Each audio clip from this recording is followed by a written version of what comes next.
আজকে আমরা দেখব বায়াকতার টিবি-2 তুরস্কের সবচেয়ে জনপ্রিয় এবং শক্তিশালী ড্রোন সম্পর্কে।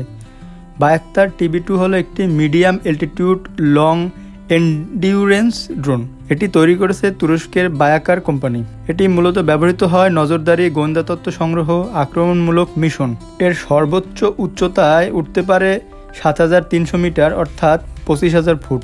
একটানা উঠতে পারে প্রায় একদিনের মতো, মানে ২৪ ঘন্টা।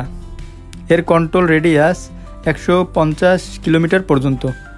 অস্ত্র বহন করতে পারে বিভিন্ন রকম, যেমন লেজার গাইডেড মিসাইল ও স্মার্ট বোমা।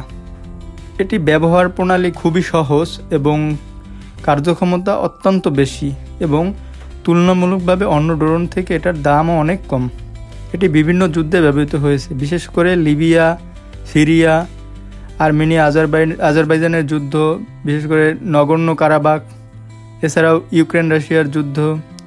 টিবি-2 যুদ্ধক্ষেত্রে গেম চেঞ্জার হিসেবে পরিচিত। এটি নজরদারি, টার্গেট ধ্বংস এবং কৌশলগত মিশনে দক্ষ।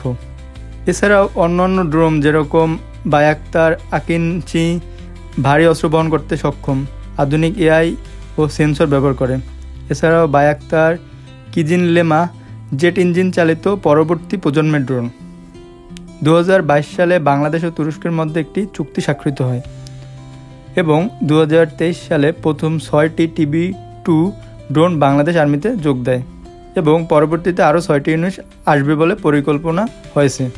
বাংলাদেশ নৌবাহিনী ও আর্মি এগুলো ব্যবহার করছে সীমান্ত নিরাপত্তা, নজরদারি ও জলসীমা রক্ষার জন্য। ভবিষ্যতে টিবি-3 ড্রোন যোগ হলে সামরিক সক্ষমতা আরও বৃদ্ধি পাবে।